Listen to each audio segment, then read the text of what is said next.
One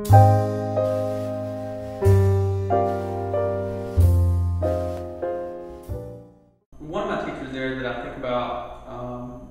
now having a lot of impact on my life was Jeff Conway, who was my art teacher, and who I took all 4 years of high school,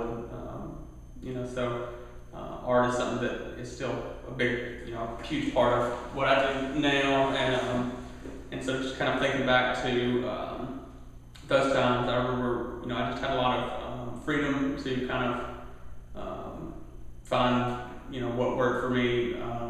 in different media and processes,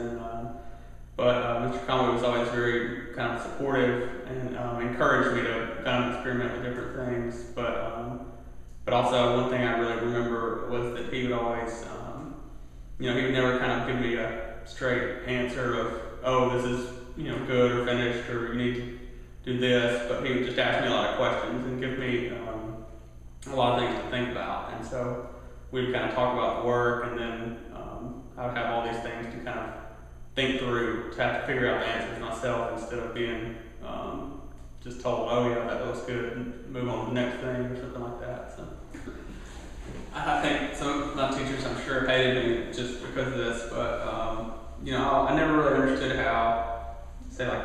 even in English, if there was, if we're talking about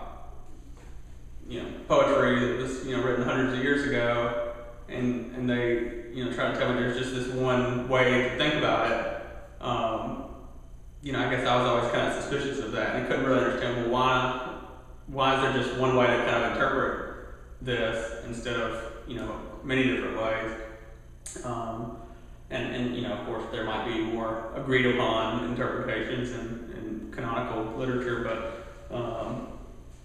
I was just guys kind of say that as an example of,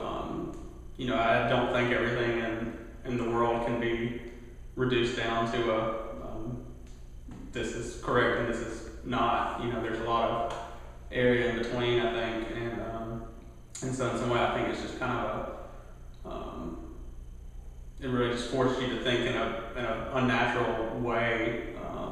that isn't real life. He still teaches there, so when I go home for Thanksgiving and Christmas, a lot of times we'll run into each other. I've still been able to kind of keep in touch, and that's been really nice too. And now I've been able to, actually tell him how much I think the work, the time I was there really has impacted me and made me want to, really kind of provide that opportunity to other students who might not have that at their school. And so that's kind of what I've done, or I think the time I had there in high school in that class has really motivated me to go on and start the 100 Lenses Project and work with students throughout the Black Belt who might not have many art opportunities in their schools or communities, and just to try to provide that opportunity that I had, and I was really fortunate to have to other students who might not have that, but who are incredibly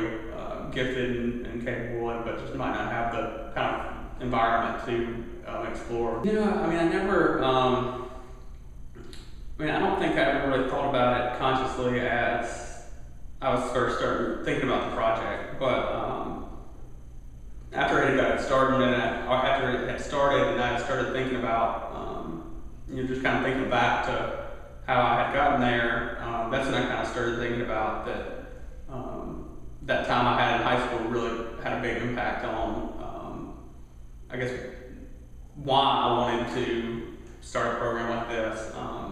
and just because that I was incredibly fortunate to be able to spend that much time in art class. Some of the schools I work in don't have art at all, and some have one teacher for 5 or 6 different schools who travels around, and so I just wanted in some small way to be able to contribute some to, I guess, giving back and provide another opportunity for students that come after me to have the same experience I might have had. I remember a lot about just being there and stuff, but I'm trying to think more of the way he actually taught, and I guess it's kind of different because I'm not really doing studio art classes, but I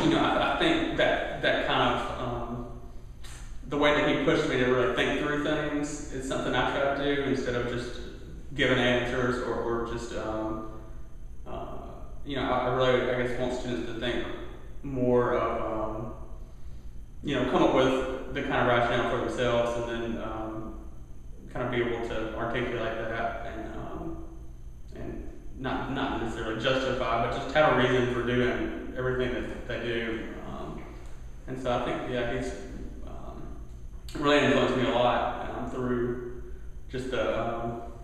kind of environment he created, I guess, in the art class of being able to have the support and encouragement, but also the flexibility and the freedom. I think just trying to kind of think about that kind of learning environment is something that I try to do with my students as well.